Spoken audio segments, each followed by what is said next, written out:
to be as relevant as ever. I only knew about it 2 weeks ago. Actually, I started reading it on January 1st because I had a New Year's resolution that I was never going to go on a diet again, and and I kept That's a good one. yeah, and I kept searching on the internet to find books that can help me fulfill that resolution, and yours stood out. Could you please first just for people who haven't read the book, could you summarize the book in a couple of words? Well, I think the book is primarily about discovering what is underneath disordered eating behaviors, anything from yo-yo dieting to compulsive eating to anorexia to bulimia. All of those behaviors have hidden roots. And so the tricky part is, well, okay, how do you find them, right? So what I discovered is using metaphor, and the metaphors found in stories is a way to access those parts of ourselves that's driving the disordered eating behavior or thoughts. Mm. And I was gonna ask you right away. I mean, why did you choose storytelling and myths to communicate with women suffering from eating disorders?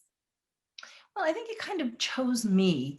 So I grew up in a culture of storytelling. So that was I started seeing that this was a way of teaching deeper concepts that were sometimes hard to grasp. And I was always interested in women's issues. I grew up in a more matrilineal culture on the island of Guam. And I was pretty much fascinated by the role of women in cultures, different cultures, because I grew up in a multi-ethnic, multicultural family. Mm. And so what happened is I was working many years ago as a supervisor for an intern in Hawaii who was doing a study on the incidence of eating disorders in Hawaii. Mm. And every time we got together to talk about it, we were joined by another woman, a social worker who had recovered herself, but she'd had to figure it all out. There was no help. This was back in the 1980s, early 80s. You You weren't even around. were- yeah. So there wasn't really much information about it. Mm. And so the more we started looking at what was going on, we said, wow, there's really a problem here. There should be a center for this. And after we said that, excuse me, about the fifth time, we laughed and we went, okay, I guess we have to create a center. Yeah. And we did. And what happened was women of all walks of life, all ethnicities, all sizes, all ages. Back then, there were no males showing up. It was mostly females, and all struggling in some way or another with eating and their bodies. Mm. And so, because there wasn't a lot written in those days, I had to try to figure out, okay, what was it? Why, first of all, why was it females? Second of all, why these particular girls and women? And then third, why was the struggle around eating food and their bodies?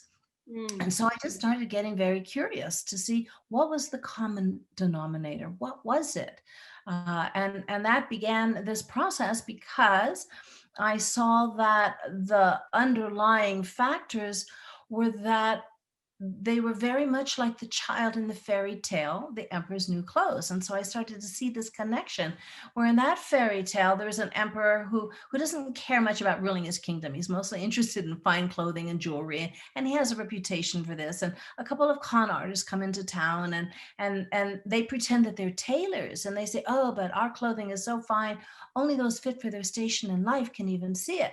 So the emperor was taken in by these two. He commissioned a whole new wardrobe. And of course, as they were pretending to cut and stitch cloth that wasn't there, all the people who worked for the emperor carried on about how fabulous the clothing was because they didn't want to lose their job. And the emperor himself didn't want people to think he wasn't fit for his station in life.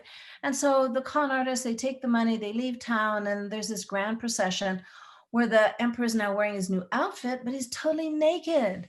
there's a child in the audience that says in a very loud voice, because everyone is oohing and awing about fabulous clothing because they didn't want their neighbor to think they were stupid. But the child says, "But mommy, the emperor has no clothes on at all." And when this child spoke, it created a ripple throughout the crowd, and everyone saw the emperor for the fool that they were. So, what I discovered is these girls and women were like that child Mm. in that they had an uncanny ability to perceive the invisible. And what I mean by that is they could read between the lines, they could perceive hypocrisy, they could sense when things weren't okay, even if everyone said everything's just fine. And so I started to see that these girls and women who were struggling, they were what I call emotionally sensitive and highly intuitive. They were thin skinned. But Mm. the problem was their lives weren't a fairy tale. So whenever they spoke out about what they were seeing, They you know, they were they were either ignored, rejected, mm, in some cases ridiculed, and in other cases abused. So what happened is they had to find some way to dim their light, some way to diminish this capacity to perceive things that others couldn't see. And where the food and eating comes in is that this then they kind of stumbled upon it as a way to do that. And to get a sense of how this works, imagine you're driving down a road and you've been down this road 100 times, but this time you're starving or you're on a weight loss diet, which is the same thing. So, what's going to get your attention? All the restaurants, everything about food, food, food is going to get your attention because biologically, that's what your body is designed to do. mhm, Now, if you're struggling, though, let's say with a love hate relationship with your mother, or maybe your boyfriend dumped you, or maybe you're is studying something that really doesn't fit for who you are, mhm, those are complex problems that need to be solved. But if you can say, oh, I know what the problem is, I know there's something wrong with me, and mhm, the problem is I'm too fat, and that problem will be solved when I lose weight, mhm, then what happens is that becomes the focus. mhm. However, it never works because that's not the real problem, and that's why diets don't work. You have to just keep going back and do it in again and do it in again and do it in again. Yeah, I think what it does is it creates, as you mentioned in your book, something tangible, a tangible representation of a problem that you can solve, so that you feel good about yourself. But it doesn't represent what the real issue is. Right. So I want to ask you, first of all, what is an eating disorder? And the reason why I'm asking is because I think most people associate eating disorders with, of course, bulimia and anorexia. But I think recently they've included, binging and just I would say normal kids are considered. Are they considered an eating disorder or not? Well, it depends. Okay. So language, of course, is tricky.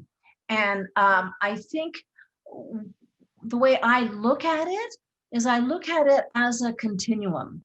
Okay. And so you have on the extreme end, you have what are bona fide diagnosed eating disorders, and they can go into three categories. Uh, um, Anorexia nervosa, bulimia nervosa, and binge eating disorder. It's now classified in the diagnostic manual that everyone uses. However, to me, that's not very valuable because all eating disorders begin with a diet. exactly. So, Yeah. so this is why, so it's like you're going to wait until someone has a full-blown eating disorder to recognize what the problem is. That doesn't make any sense to me. So I look at eating disorders, I look at disordered eating, and I look at what I call eating difficulties. And they're all pretty much the same thing. They all have the same root. The Mm. problem is that it depends on the degree to which you struggle, but the underlying issues remain the same. Yeah.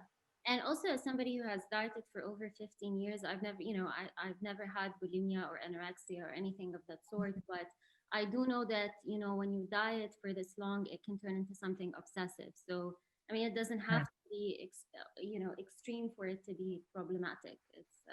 It already. Right. That's why you have to understand what's underneath it, what's causing it in the first place. Exactly. And by the way, I've been doing this work for over 35 years.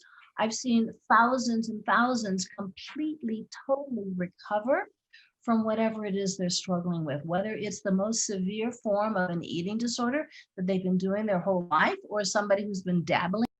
Find those root issues and how do you get to that so that you can solve that, and then the eating disorder basically is out of a job. So the eating disorder has a job to do, and it's important to find out what that job is. Exactly. Um, and what I was interested to know, what was your relationship with food? Yeah. First of all, I should have had an eating disorder because I'm very emotionally sensitive and highly intuitive, Mm, but I did. And I have wondered about this from the very beginning because I have the right personality. But I think it has to do with where and when I grew up. So I grew up on the island of Guam, mhm, which is in the middle of the Pacific. It's south of, if you draw a line, south of Japan, north of New Guinea and Australia, and then crosswise between Hawaii and the Philippines, you'd find Guam. So I grew up there, and this is back in the 1950s and 60s, and dieting wasn't a thing.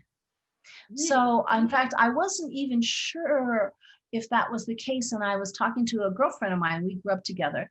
And I said, do you remember anyone dieting? Did your mom diet? My mom didn't diet. And so I think that's what saved me, because what people in the field of eating disorders understand is that eating disorders are complex. There are a lot of factors involved. There can be genetics, there can be a predisposition in your personality style, there can be family issues, there can be trauma, there can be all kinds of things that go into the mix. Mm, So that's what loads the gun. But mhm. what pulls the trigger is a diet. Absolutely. Yeah.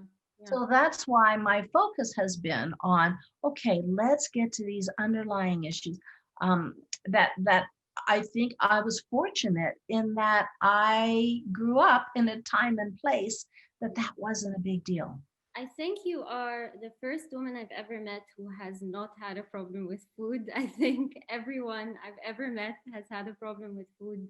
And, I've been dieting ever since I was maybe 13.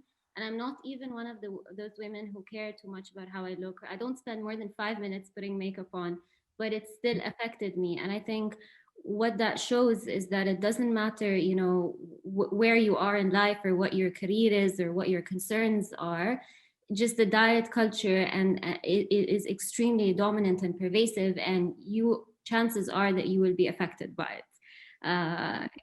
It's been normalized now, it's unfortunate because women bond over this. Oh my gosh, I lose, like, you know and it's also passed down from mother to daughter now. It's so pervasive. Mm, However, that is not the real problem. exactly. Even that is not the problem. Yes. And also the fact that it's very pervasive makes the subject extremely important, I think, and extremely important for any woman to be interested in. So I want to talk a little bit about, diets as illusions and why you think that diets never work. I mean, again, from personal experience, I do believe they don't work. I mean, they work for a little bit, but then things just go downhill very quickly. But So, the metaphor I like to use for that is that of the red herring. So the red herring is a term that you might find in literature. Let's say you're following a whodunit mystery. Who killed the old lady? Is mhm, it the maid, the butler, or the chauffeur? And everybody is looking at the maid because she's a little different. She might be even strange, avant-garde. And so, but at the end of the story, there's a twist. It was the butler who nobody suspected because they're all looking at the maid. So the maid is the red herring in this case. And it's a term that comes out of England a long time ago when they had fox hunts. And so there was this one fox hunt where the competition took a smelly dead fish and dragged it in the opposite direction of where the fox was to throw off the scent of the dogs of their competitors. Mm, So that's where the metaphor comes from, but it's really describes a distracting element. So with disordered eating or eating difficulties, food is the red herring. It's not the problem.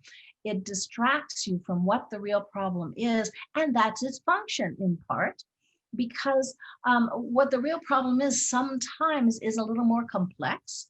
It often has to do with uncomfortable emotions. And so we all sometimes we welcome the opportunity for the distraction. The problem is then everybody gets distracted.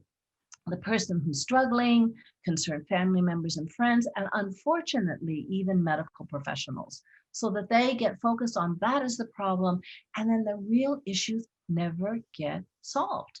And mhm. the real issues are emotional in nature. Mm.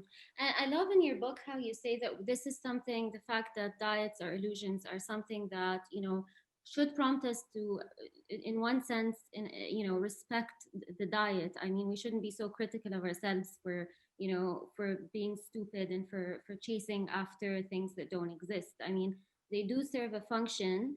And we have to respect that maybe at some point in our lives we just didn't have the skills to deal with the real issues. That's why we just we were prone to being distracted, and that was okay because it helped us survive. So Exactly. yeah. And that's why I use the metaphor of the log. And I get emails from around the world. Everyone is saying, "Oh my gosh, this is my favorite. It helped transform my understanding," which now it's my favorite because of that. And I'll share it with you and your listeners. So imagine you're on the banks of a raging river. It's pouring down rain. You slip, you fall in, you're drowning. Along comes a big log and you grab on, and the log saves your life. It keeps your head above water when surely you would have drowned. And eventually it carries you to a place in the river where the water is calm and you can see the riverbank, but you can't get there because you're still holding onto the log. So the irony is that the very thing that saved your life is now getting in the way of you going where you want to go in life. Mhm. So this is the disordered eating. Make no mistake about it. It has served a function, has kept you from drowning in strong emotional currents. And it would behoove you to find out exactly what that function is, because to make it more complicated, there's always someone on the riverbank yelling, "Let go of the log, let go of the log." And you feel like a stupid idiot because you can't let go of the log. Well, the problem is what happens if you let go of that log, start to swim to shore, get halfway there and realize, oh, you don't have the strength to make it. That means you don't have the strength to make it back to the log either, and you're really sunk. So I believe we have a wise part of ourselves that will not let us let go of anything until we're good and ready. Yeah. So what do you do instead? You let go of the log and you try floating. And when you start to sink, you grab back on. And then you let go of the log and you practice treading water. And when you get tired, you grab back on. Then Mhm. you let go of the log and you swim around it once and grab back on, twice, grab back on, 10 times, 100 times, 200 times, whatever it takes for you to have the strength and confidence to make it to shore. Then you let go of the log. Exactly. So, what I'm doing with this metaphor is I'm introducing the idea, first of all, it's not your fault. Second of all, it was probably a good move to make to grab onto whatever eating struggle you have, because your resources were limited and you were quite overwhelmed. But now it's getting in your way. And then also, in order to let go, there are certain skills that you have to develop. You Exactly. can't just let go and say, and that's why diets don't work, because it's like you don't have the skills yet to do what the eating behaviors and thoughts have been doing for you. We get to see pretty clear what they do to you, but we don't look very carefully to see what do they do for you. Exactly, exactly. And I think it's important. what you said is important also, because I think it shows the importance of us not being so critical about ourselves, which is again one of the main kind of tools that we use to perpetuate the diet mentality. Is we go into those places of shame and guilt and whatever, and by saying that no, no, no, diets are important in some respects, I think we're kind of already breaking the cycle. Like that's already a huge progress, right? Uh, Well, I think what's become really problematic is that morality has gotten into food and it doesn't yeah. belong. So we talk in terms of like, oh, I had a good day or I had a bad day, in terms of what we did with food. Wait, or I was good or I was bad, or that food is good, that food is bad. It's like morality doesn't belong in food. Yes, exactly. Yes. So can we talk a little bit about the real reason why we diet? Well, because it creates a focus, like I said, the red herring, it distracts you from feelings that are trying to come into your awareness that you don't want to feel. Now we say, oh, I eat for emotional reasons. No, we don't eat for emotional reasons. We eat because we don't want to feel our emotions because we don't know what to do with them. Maybe because they feel too intense or too painful or too overwhelming or too frightening. And unfortunately, the world has become more and more and more emotionally illiterate. We don't even understand the nature of emotions. We're taught that we have to control our emotions. Well, guess what? Emotions can't be controlled. Mm-hmm. Behavior can. Now, there's nothing wrong with feeling so angry that you want to smash someone's face in. There absolutely is something wrong with doing it. So the morality needs to go into behaviors, not into food and not into feelings. Feelings just are. The other thing is that we don't understand that feelings are not an object. They're not a thing. They're a wave. They're a wave of energy that comes in, peaks, and passes, and comes in, peaks, and passes.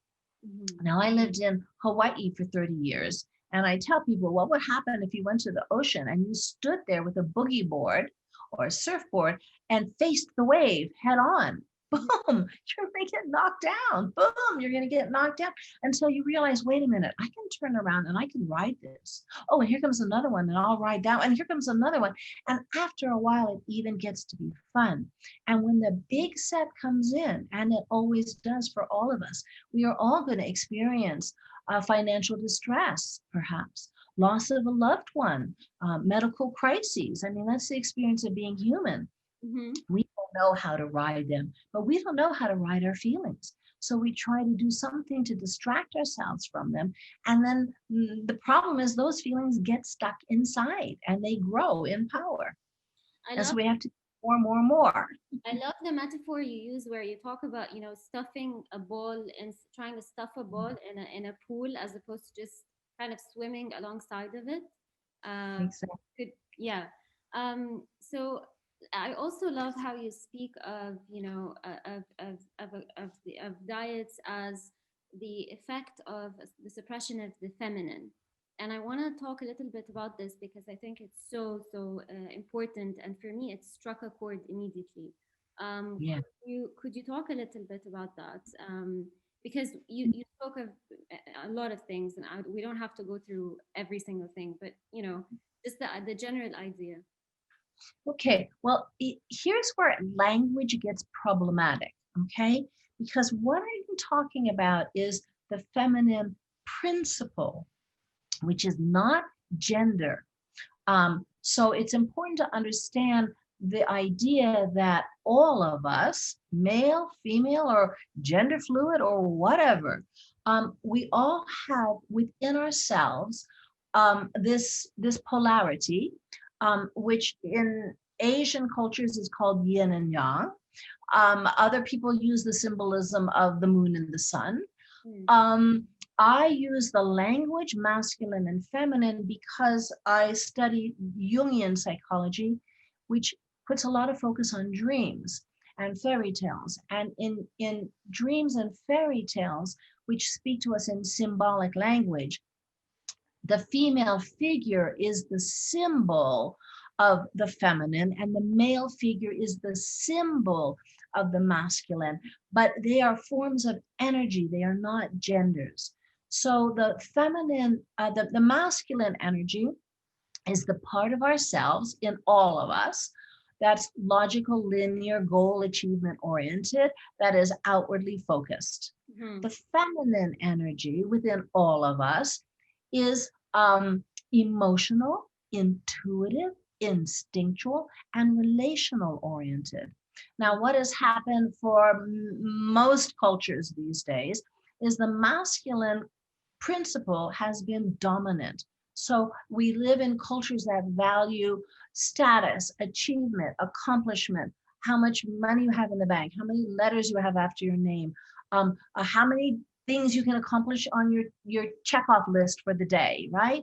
And undervalue our emotions, Yes. our instincts, our intuition, on our relationships. And so if you think about it with eating difficulties, when you're not taught to honor and value your instincts, that's the part of you that tells you when to eat and when to stop eating. It's instinctual. When to move and when to rest. Um, uh, when to eat, when to stop eating. We have a body that tells us that, but we've been taught by our culture to ignore it, to eat when you're not hungry and not eat when you are hungry, and go, go, go when you're tired, and so on. And so we lose this connection with this part of our feminine principle, which is our instincts in our bodies. When it comes to emotions, I mentioned that already. You know, we're emotionally illiterate. We don't even understand the nature of emotions. And furthermore, we are typically told you're overreacting, you're too sensitive, get over it, stop feeling that way. So there's that piece. And then in terms of intuition, nowadays that's considered craziness. Like, where are the facts? If you can't prove it, then how do you can't know anything?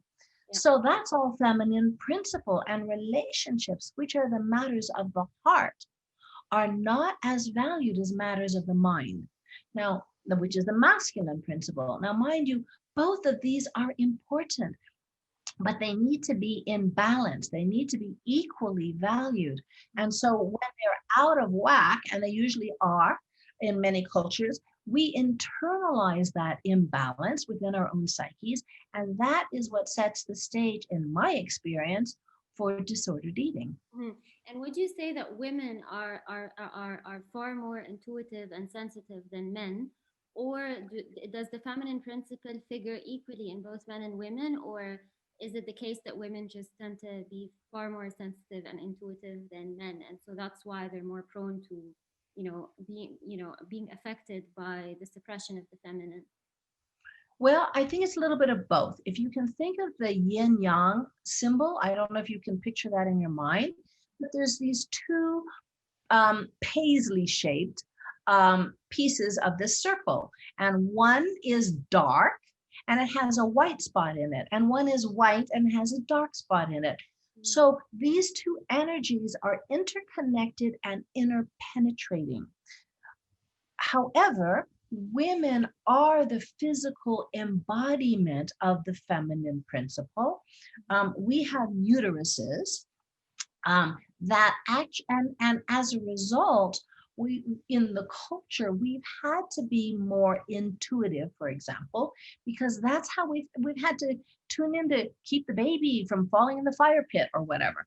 Mm. So it's not that men don't have intuition, but it's called women's intuition because it belongs to the feminine. But that doesn't mean that men can't access it. And culturally, though, what happens is because the feminine gets devalued, women are the embodiment of the feminine and they get devalued. So that's kind of how it all fits together. Yeah. And also you mentioned, the suppression of, for example, certain things like female sexuality as a cause for eating disordered. And I thought that was very interesting because the way that women are introduced to adulthood is, I think, extremely, problematic. I don't know what the culture is like in anywhere around the world other than where I come from, but I do believe that it is problematic, and it can kind of lead you down that road, because you may feel a kind of discomfort with expressing your own sexuality, and with, just being female. Yeah. It's, you may not want to do what other people want you to do when you become a woman. And so you may, yeah, you may suppress those emotions and those parts of yourselves. Yeah, and please. Well, if you look at what the goal of dieting is for a woman, it's to get rid of her curves, right? So either to have the body of a girl or the body of a boy with breasts, maybe. But so you have to wonder, well, what's that about?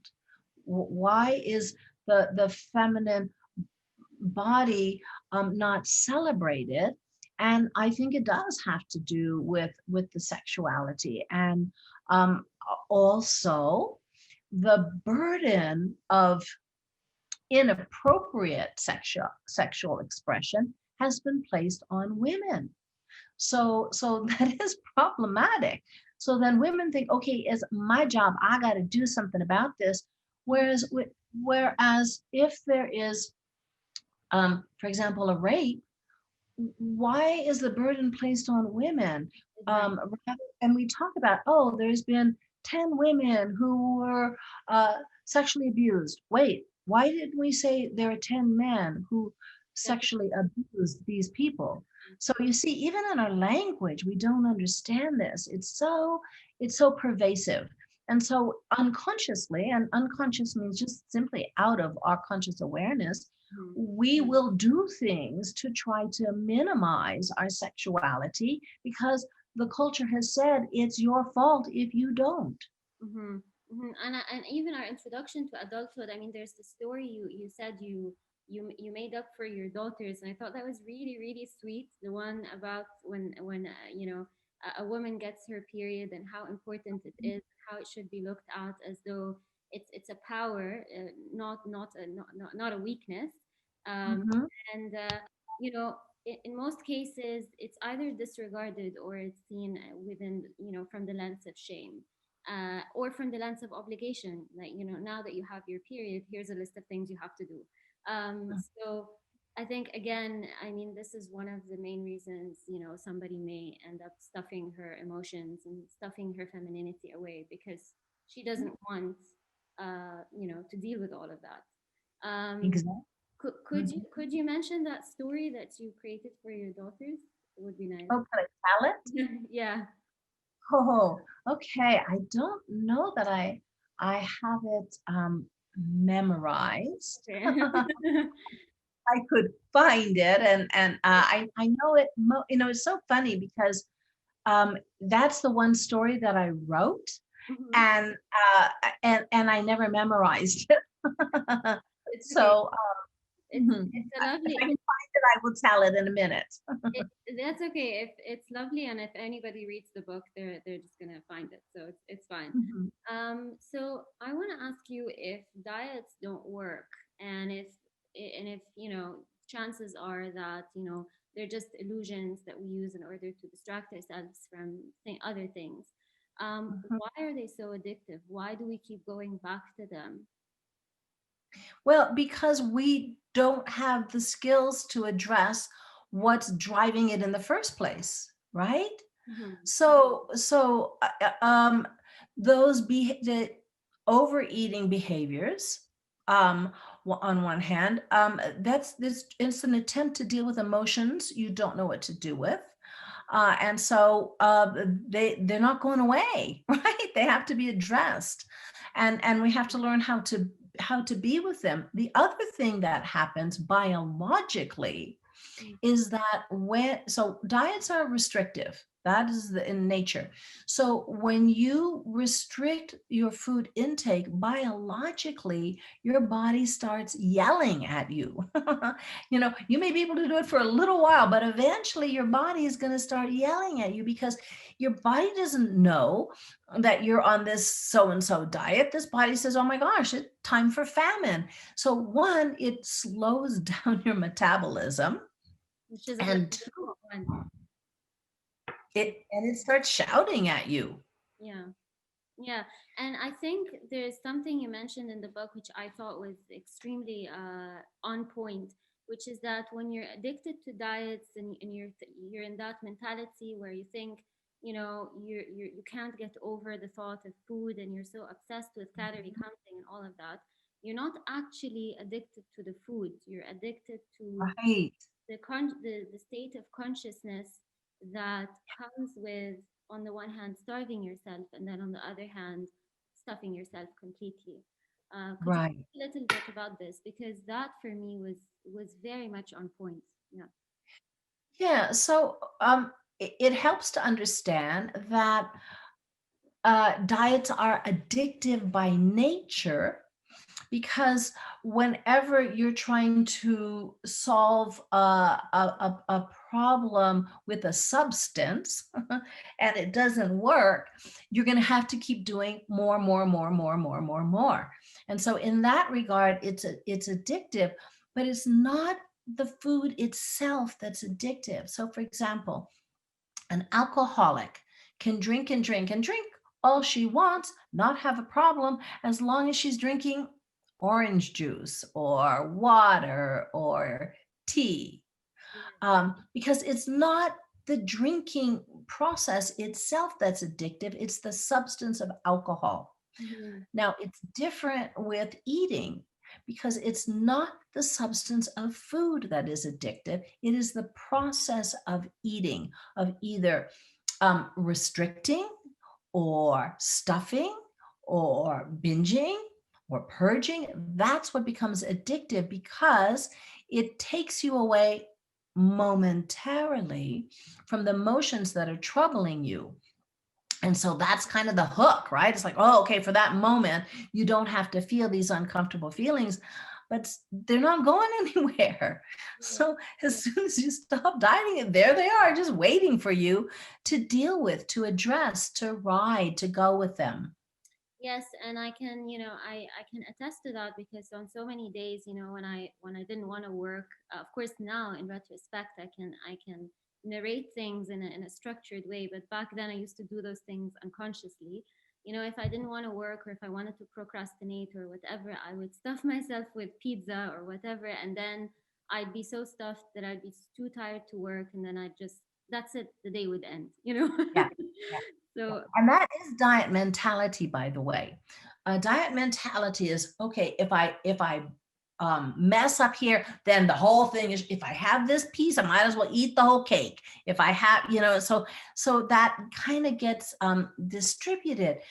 But here's the thing: what's most important is to understand there's meaning behind the behaviors, and there's meaning in the foods themselves that you're struggling with. yeah. And if you get to that, then you step into a whole nother world that is actually very freeing. Yeah, you mentioned, the kind of cravings you have. If you listen to them very carefully, they express, they kind of give you a clue to the kind of emotions you're stuffing. So, for example, Yeah. I'm still trying to figure out what pizza means, but I think, Okay. Well, maybe we'll do that now, right? yeah, I don't so know. there's Yeah. So there's a process that you can go through to find out what's going on. So you use your imagination. So you imagine two tanks: tank A, tank B. Mm-hmm. For lack of anything fancier than that, tank A and tank B. Tank A is the tank you fill when you need physical nourishment, Mm-hmm. and you fill it with food. Mm-hmm. E is the tank you fill when you need emotional or spiritual nourishment, and you fill it with things like attention, appreciation, acknowledgement, meditation, prayer, and so on. But what happens is we think there's just one tank. So we just think it's one. And so before we know it, tank A is full and overflowing, and we're still hungry. Why? Because tank B is empty. Mm-hmm. And the thing is, no amount of food will ever fill tank B. So what has to happen? Or maybe you're afraid to even start to eat, because tank A seems like the bottomless pit. And if I even start, then it's like it's an endless thing. So what has to happen is you have to tease the two tanks apart. Mm-hmm. And the way you do this is with something called interoceptive awareness. Interoceptive awareness is really just body awareness, body states, your inner states. So if you say, oh, my head is pounding, that's interoceptive awareness. My heart is racing, that's interoceptive awareness. My stomach is growling, that's interoceptive awareness. So the skill that a person needs is they have to find their hunger and satiety signals in your body. And so a good way to do that is to, I mean, first of all, you really have to tune in. So a lot of times I'll ask someone, okay, what's the physical sensation you feel when you are hungry, and where in your body do you feel it? And most of the time they say, oh, I feel lightheaded or dizzy, or my stomach growls really loudly. No, that's not hunger. That's famished. And what's going to happen if you wait to eat until you're famished? Right? Mm-hmm. You, me, all of us, we're going to eat everything we can get our hands on because we're starving, and the signal from the body is really loud, so our response is going to be loud. The real signal for hunger is a whisper, not a shout. Mm-hmm. We haven't learned how to listen to the whispers. And so this is a real important skill, and because it has to do with sensation. Um, so the sensation of hunger or fullness is a contraction or an expansion, a heaviness, a lightness, a roughness, a smoothness, a hollowness or a density, a warmth or a coolness. You get the idea. It's a physical sensation in your body. And so many of us, because we've not been taught that, we've been taught to eat because everyone else is eating, or to eat because somebody who loves you fixed the food, or don't eat because you're not going to be able to fit into those pants. Or, I mean, we're taught all these reasons to not listen to our body, and your body will tell you. And so it becomes the skill to tease these two apart is finding out what that physical sensation is for you. Yes, and this is one of the reasons I found this book to be extremely empowering. It's because it invites you to go back into your body. And I think, I don't know if it's just me or if it's the culture we live in or whatever.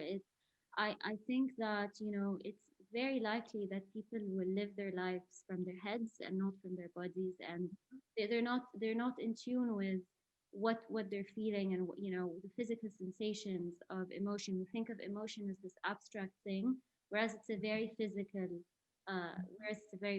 thing. um That's the feminine principle. It's inner. exactly. So this idea that the answers exist within you Exactly. is kind of a foreign concept, because we're used to looking outside of ourselves. But really, the body is brilliant. It's just that we've stopped learning how to listen. And so you can learn how to listen. There's an exercise that I recommend highly, Mhm. is that to find your hunger and satiety signals. And that is, let's say, let's begin with, all you know is stomach growling, head hurting, whatever. And so you go get the food, and you eat two bites, and you ask yourself, am I hungry? And if the answer is yes, you say, well, how do I know I'm hungry? What's the physical sensation that's telling me I'm hungry, and where in my body is it? And maybe it's still, oh, my stomach's still growling. Okay, take two bites, Mhm. check in, ask yourself, am I still hungry? And if the answer is yes, how do I know? And you keep going two bites at a time until the answer is no. And then you say, how do I know I'm not hungry? What's the physical sensation in my body, and where is it? And so this is a process of really learning to have your body be your guide, to Mhm. tell you when to eat and when to stop eating. And that's one of the ways you put the eating disorder out of a job. You don't need some, or the diet. You don't need somebody else's idea of what to eat and when to eat and how much to eat and blah, blah, blah. Your body will tell you that. Exactly, it's a very natural and primitive and even animalistic thing. I mean, any animal in the world knows when to eat and when to stop eating. Exactly. It really It's we humans that it's have lost our connection. exactly, Yeah. exactly. And I So, Yep. So I was going to say, though, if that's a really important part of the process, but if that's all there was to it, we can say, okay, got it. But there's more because remember, there's tank B. So let's use pizza. Let's imagine that you know your physical hunger and fullness signals really clearly. You know exactly what it feels like. And I've had people that have come into my session. They would be so excited. Oh my gosh, I found it. And I go, found what? Because I found my hunger signal. I said, whoa, okay, where is it? Well, it's a little tickle and it's right here up by my chest.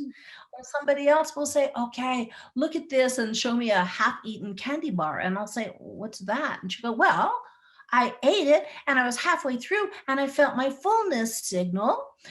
It was a thunk in my belly. And so I wrapped the candy bar up, put it back in my purse to eat it again when I was hungry.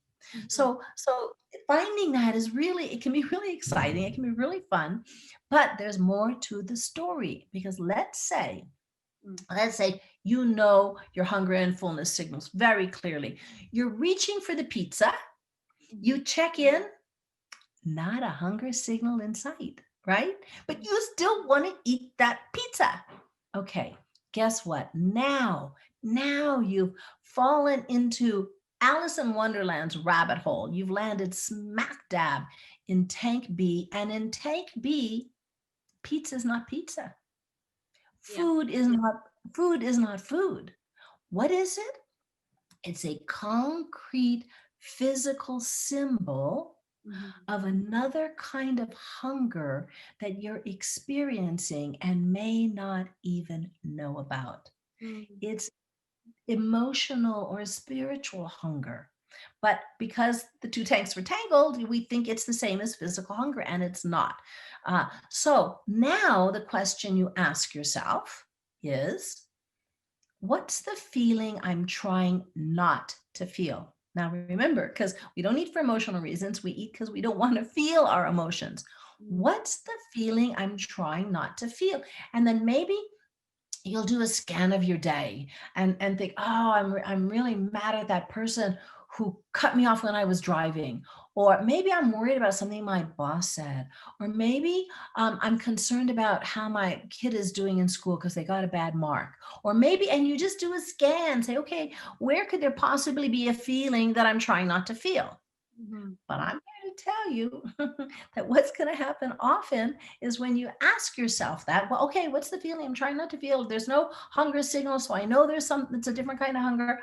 But the answer often is going to be, I don't know. I feel fine. Everything's okay because it's unconscious. It's out of your awareness. So the good news is the food will tell you. The Mhm. food is talking to you, Mhm. but it's talking in symbolic language, not the kind of language we use in our everyday speech. It's talking symbolically, it's coded.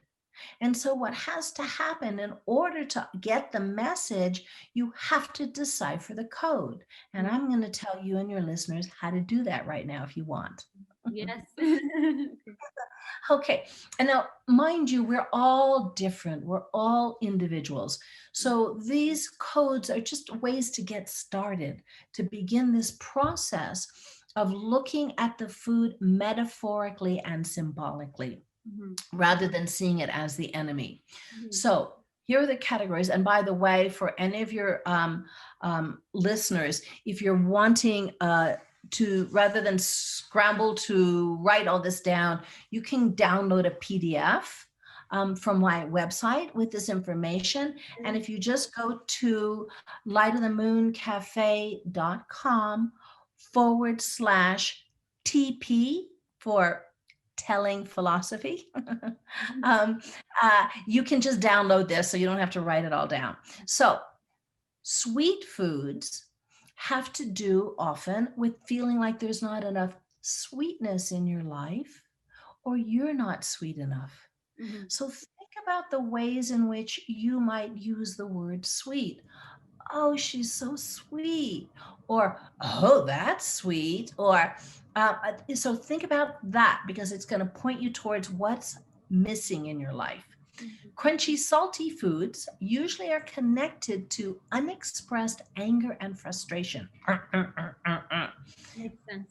Wa- Warm foods like soups and stews are often related to a craving for emotional warmth. Mhm. Spicy foods typically are connected to a desire for or wanting to avoid excitement, stimulation, or change. And chocolate, I don't know if you celebrate that there, but we celebrate Valentine's Day with chocolate. So we know that it typically is connected with romantic love, sensuality, sexuality, romance. And so we begin with this. Mhm. So I'll give you an example of how it works. I had a client and she struggled with bulimia. And so I said to her, I said, okay, if there were one food you wished you could eat and have no consequences, there would be no consequences to this food. And she said, okay, that would be vanilla ice cream with strawberries on top. And I said, okay, I want you to tell me what's so fantastic. I want you to imagine I've never had that food, and you're going to tell me what's so fantastic about it. And she said, well, it's sweet, Mhm. it's smooth, and it's refreshing. When we took a look at what was going on in her life, her boyfriend had been accusing her of not being sweet enough. She'd Mhm. hit a very rough patch with her parents, and was desperately wanting things to smooth out. And she was in a dead end job in need of a refreshing change. So, one food, a lot of things to take a look at. Um, so, sometimes it's in the language itself, which is, it gets really interesting. I was working remotely with a woman, she was in the UK, Mhm. and she was always late for our sessions. It's like I would getting a text and she'd go, hey, come on the train, I'm almost there. And she'd come into our Zoom sessions and her hair is flying. And, and so she said, oh my gosh, I binged last night. I'm so upset. And I said, okay, what was going on yesterday? And she said, well, she was telling me that she was involved in her company was doing a crowdsourcing. They were having to raise funds and they had a deadline that day. And if they didn't meet the deadline, the company was going to fold. They said, Mhm. okay, that's stressful. And I said, well, what do you binge on? And she said, well, I binge on sweets, and I'm so embarrassed to say I binge on ketchup also. And I went, okay. And I said, okay, so now when you had the binge, did you know that did you make the deadline? And she goes, yeah, we made the deadline, but I didn't know it then. And I said, okay. So I imagine that then when you found out, did you have some kind of celebration at your company? She goes, oh no, oh no. My boss said, oh no, we're so far behind. We have to just hurry up and catch up with all that we've done. I went, Mhm. catch up? Yeah. And that was the way she lived her life. She was always trying to catch up. And so once what this is what's exciting about this, because once you get it, then you can see where the real problem is, put your attention there, and the food doesn't have to talk to you because it talks to us and for us. And Mhm. so another time, again, here's the language, so it might be different, different there. There was a woman who contacted me because her daughter had an eating disorder and had come to a workshop I did, but she called me. She goes, I have an eating disorder and I'd like to talk with you about it. I said, okay, what's that? And she goes, well, I binge on candy and I'm so ashamed that I hide it everywhere in little bits, everywhere, all throughout my office. And she said, I've been sober for 27 years. I have not had a drop of liquor in 27 years, but I binge on candy. And I said, okay, what kind of candy? And she said, licorice. Mhm. Ah. Now, she may not have had a drop of liquor, but she was binging on licorice. Mhm. So that told me that, okay, the same root that had been causing her alcoholism was still active because she had stopped drinking, but she hadn't cleared the underlying issue. And we were able to explore it. And it had to do with her being bullied when she was a girl. And we got to kind of get to that. Yeah, So that's where the food, it's coded. It's really kind of cool once you understand this. it is, and it can be very exciting trying to decode what everything means. And if we're open to kind of embracing what our desires, it can be really, really exciting just to listen to what we really want and accept it, and as opposed to be in conflict with it. I want I want to ask you a question. When we binge, do we, does it make a difference if you binge on, I mean, is binging just about eating what it is that you're eating, or can it also be about the habits? Because I've noticed that, a lot of people who binge, myself included, I mean, I tend to get into certain habits. It's like I binge and I do X and X and X and Y. It's always the same set of habits. Um, Yeah. Okay. So here's where the patterns of eating are telling you something also. So, for example, mm, if somebody is restricting mm, their food, that's not the only thing they're restricting. That's what gets our attention because it can get to be very dangerous.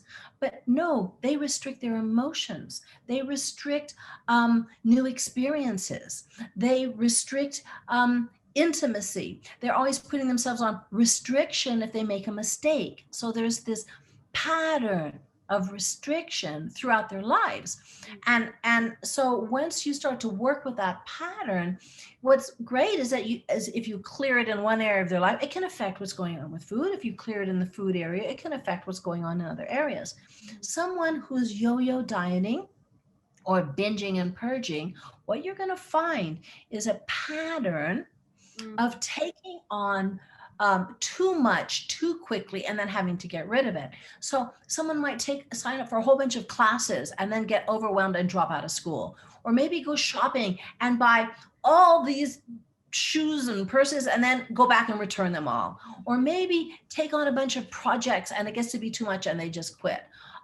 So this pattern of taking on too much too quick, then having to get rid of it all, this pendulum swing is a pattern throughout their lives, not just with food. And with binge eating, the pattern you find is of scarcity.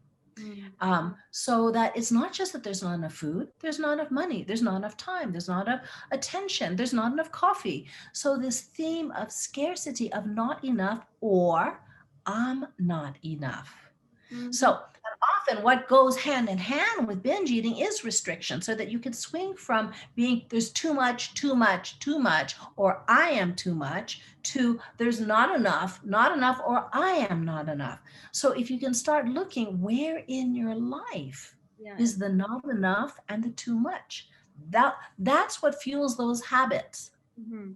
And this kind of leads me to the next question. I mean, I think it's important to talk about the dangers of diets. And in my own experience, one of the dangers has been that you're always living in the potential of a future. You don't really live with yourself. You're not really ever satisfied with who you are now. So it kind of it makes you very unhappy and extremely exhausted all the time, even if it's only kind of an emotion at the back of your head, so to speak, but it's there.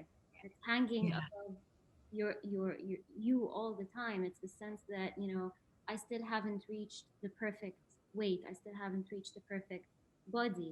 And it can turn into a bit of an obsession because, a lot of times when you've dieted and you've reached your goal weight, it's not enough. You just keep going. right. You You just see, there's the not enough, right? yeah. So it becomes more than an obsession. And what can happen is that then your life essentially becomes limited. Very much. It very limited, and not only that, but the inner pain gets worse and worse and worse, Mhm. because again, you're not addressing the underlying issue, so it only can grow. Basically, it helps to understand we're born with two very strong drives.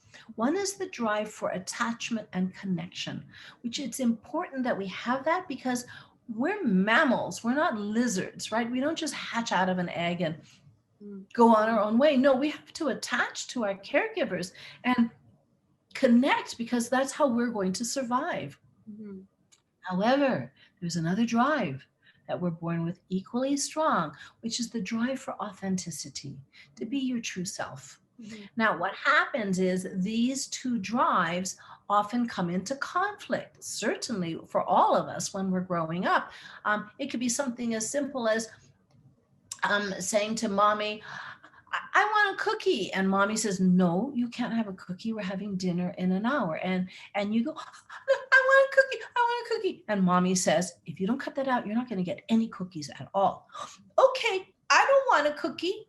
Mm-hmm. Now, in this case, when there was a conflict between attachment to the caregiver and authenticity, I want a cookie, um, a, which one had to win? Attachment has to win because your survival is at stake. Mm-hmm. However, what can happen then is that we carry that pattern of attachment into adulthood Mm-hmm. when that's the time really we're supposed to find out who we are, who is my true self.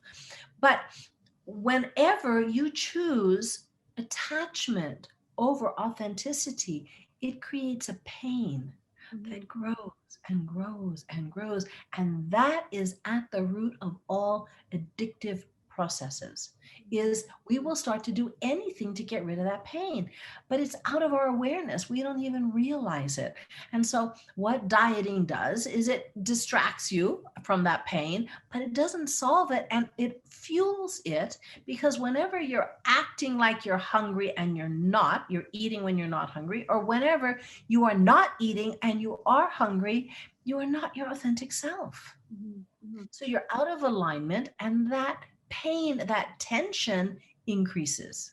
Yes, and I think it takes its toll on your mental health, even if it's not, in an aggressive way. I think it does kind of put you in a place where, as you said, you put morality in a place where morality should not exist, and you end up constantly, feeling less than, and feeling like you're never enough, and that becomes a fuel for more and more diets, because if you're not enough, Exactly. you're going to go on another diet, and so on and so forth. And here's the thing that we're not told that's really important to understand, because there has been so much research about this, but it has come up against the fat phobia, which has become a spell that has been cast over most of humanity right now. And the research has shown over and over and over that not only do 95%, no, excuse me, 90% of people that go on diets gain the weight back. Yes. And 95% of those gain back more. So research has shown us over and over and over that diets cause weight gain. And the worst part of this, in my mind, is that we are told that if the diet fails, you're the failure. Mm-hmm. No, diets don't work. They're designed to fail. And you have to understand there's a lot of people making money off of this, off Exactly. of you feeling like a failure. But the worst part is that we feel like failures. Exactly. And it's tricky because, like I said, sometimes it does succeed for a few months. But the thing is, Mhm, that's mhm. kind of what makes you constantly want to go back, because in your mind you're thinking, I succeeded once, I could do it again. And the problem is, I'm not disciplined now. But when you look at, and you're so immersed in the pattern that you don't even see that there's a pattern. You're so inside the cycle that you can't see the whole picture. You're Right. always trying to go back to that time when you were thin, and you're always trying to, you're obsessing over the fact that you don't have the motivation and the discipline, but you can't see that if you look at the entire picture, what's actually happening, even from like a shallow point of view, as you said, you're actually gaining the weight because you're losing touch with, your hunger, and your hunger clues, and it becomes very, very, you know, difficult to go back to who you are, who you actually are as just a normal human being with just a normal appetite. Yeah. And emotions. Now, if you look at the research typically looks at 3 years or 5 years, and if any of your listeners want to check it out, find research of anyone that has lost weight on a diet, and maintained it for 3 years or 5 years. And those that have been able to maintain the weight loss, it's Mhm. only been like 3 to 4 pounds Wow.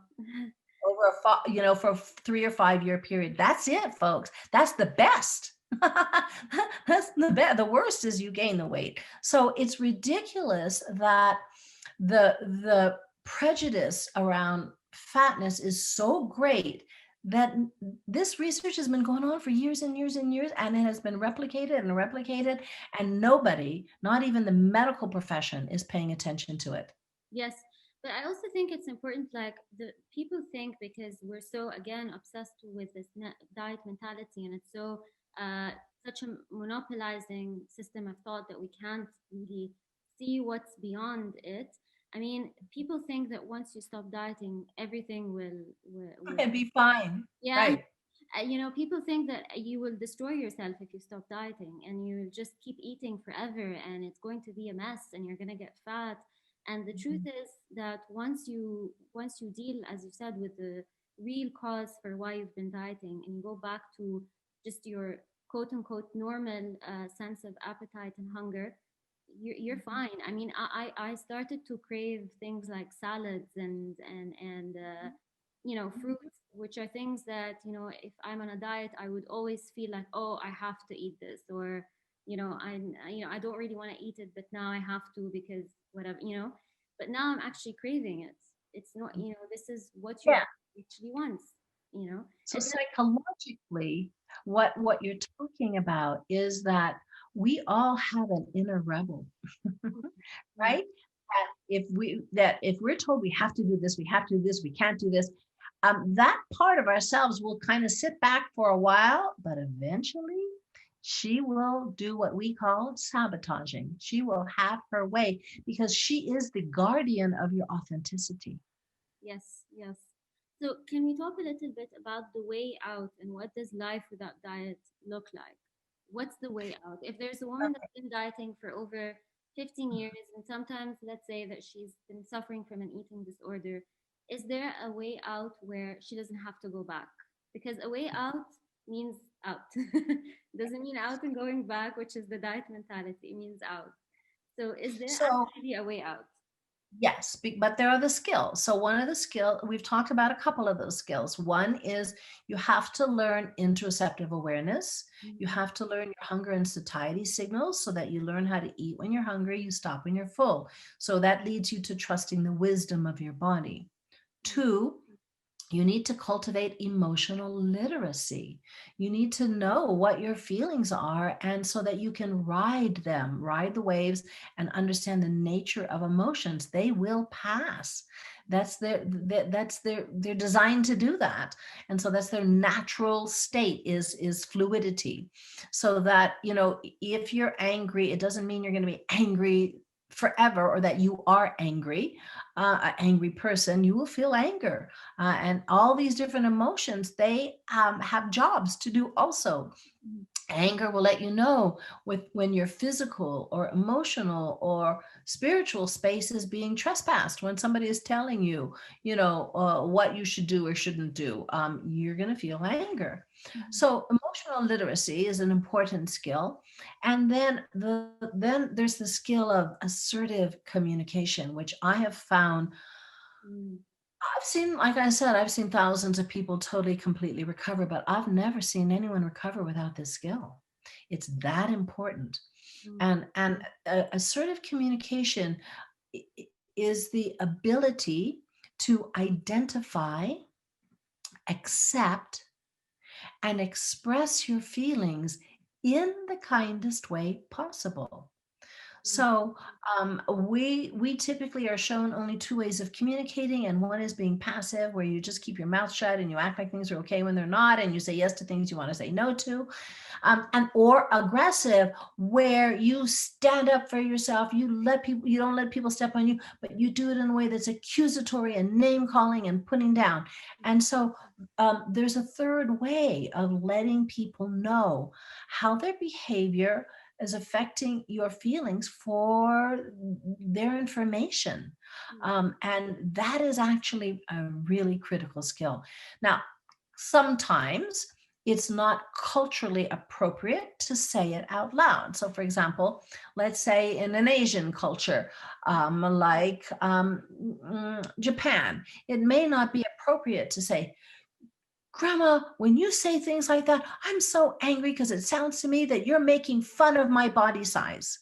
mm, Because that may be considered rude, mhm, right? Or disrespectful. However, mhm, if you understand what you were to say, if you were to say it out loud, you identify the feeling that's coming up for you. You identify the behavior that has stirred that feeling. You didn't create it, by the way.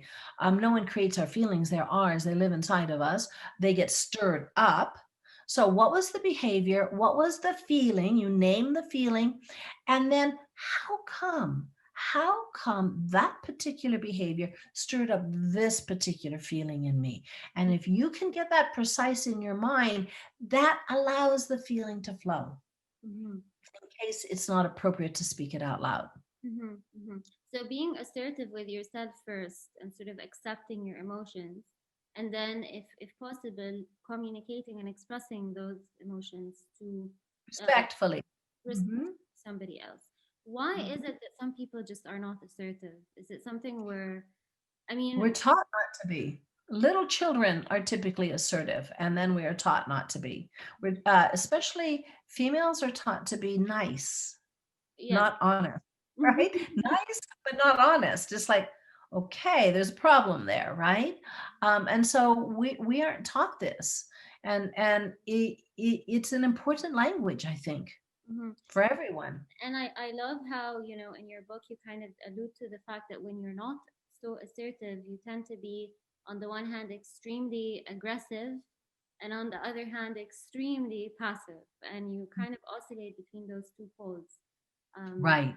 mm, And that gets played out with the eating behaviors, by the way. yes. It's exactly what happens. Yeah. So that's why assertive is such an important skill, because it is the skill that will put eating disorder out of a job. Mhm.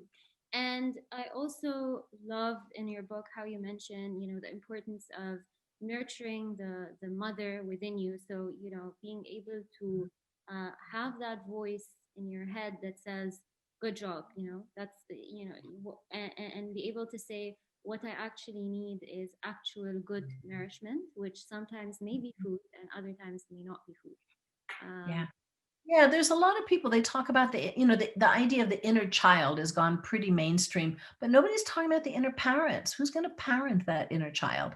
It's not going to be the external parents. No, you have to create your own mother, and mother is so important for eating issues, because if you think of mother not as a person, but mhm, as an energy.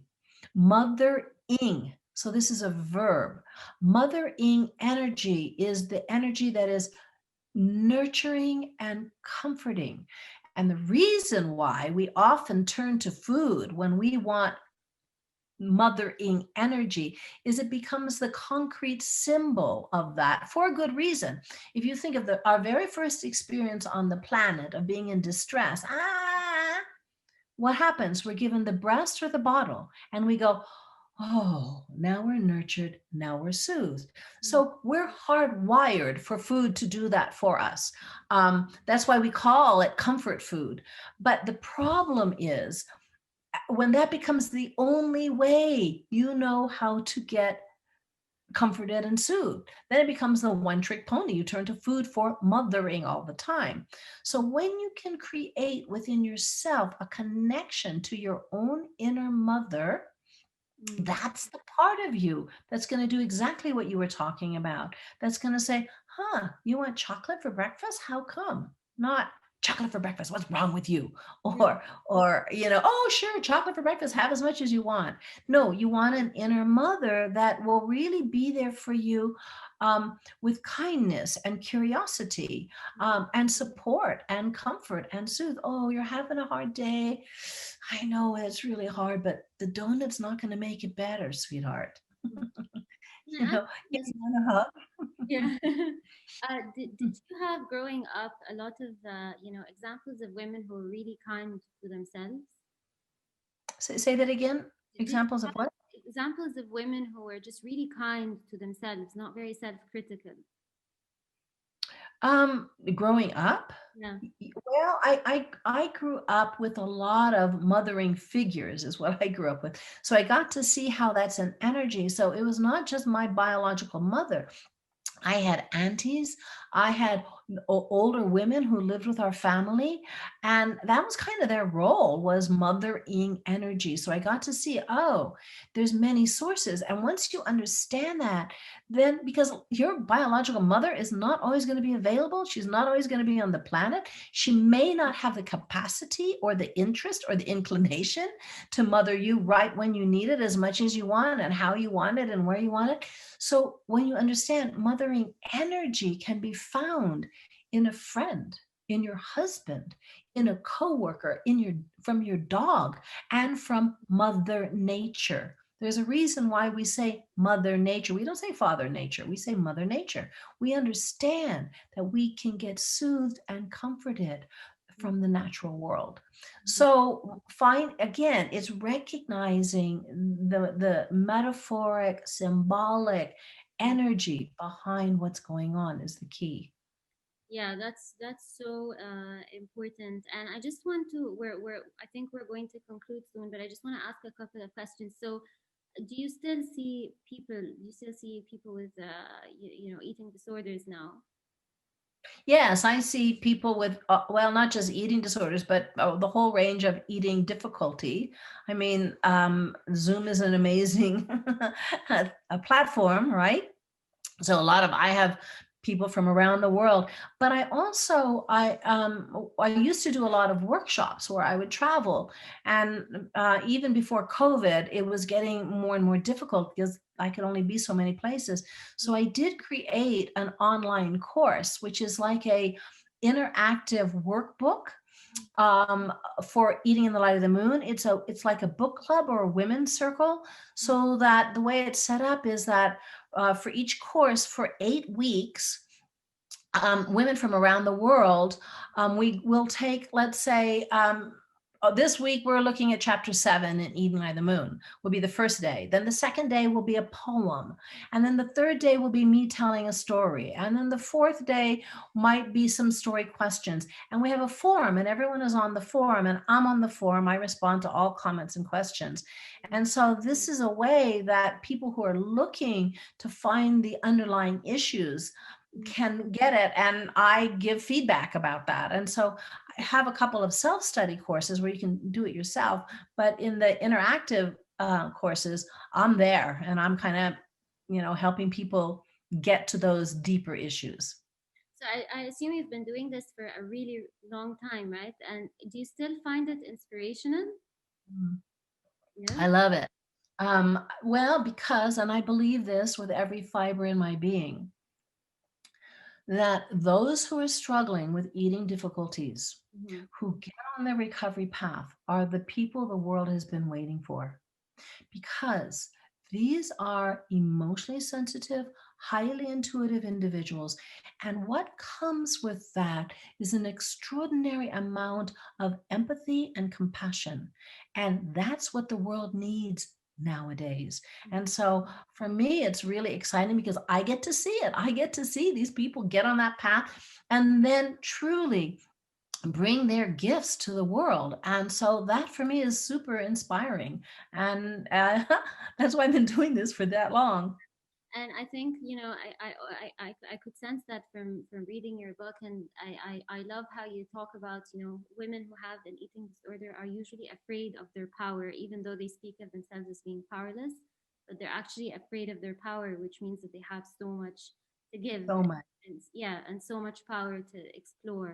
um so I think we're kind of concluding, but I want to go back to this question of why you chose again storytelling and metaphor to communicate those messages, because for me they kind of landed very well with me, and I loved Mhm. how personal the message was, and how those metaphors, they kind of create those still images that you can always use when when you're confused, or when you've lost track.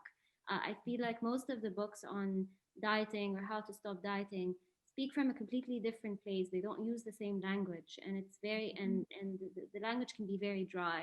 But the thing about this book is it's very personal, and I was wondering whether this was a conscious choice. Well, conscious, yes, but it sort of happened. I'd be working with a client in my office, and I'd be trying to figure out a way to get her to understand a concept that was deep and wide. And my children at that time were going to Waldorf schools, which are also called Steiner schools, and everything is taught in storytelling there. So they would come home and they would say, "Oh, today we learned about Prince division and Prince multiplication." I went, "Oh, I'd probably know my times tables now if I'd learned it that way." So I started to see that. And then, of course, all religious traditions have used stories and parables. And Mhm. then I started to see how these old fairy tales and these old myths were embedded with profound information about the human experience. And so I started looking for the stories, because and there it was, once I could read them metaphorically, I could see exactly what they were trying to say, or how there was information, because they got embedded in a lot of these stories because people were imprisoned, or they were drowned, or they were burned for this information way back when. And so the story, it got embedded in the stories and passed down through oral traditions for thousands. They've now discovered these stories, they're thousands of years old. So there's a reason why they've stuck around. And not that they were talking about eating disorders, but really, I don't really even believe in eating disorders. I believe in life disorders, and we just kind of deal as best we can. And some people grab onto food as a way of coping.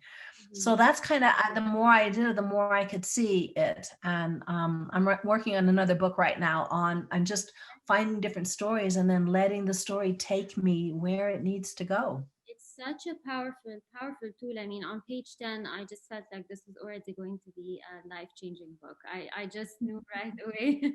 It's a very special book.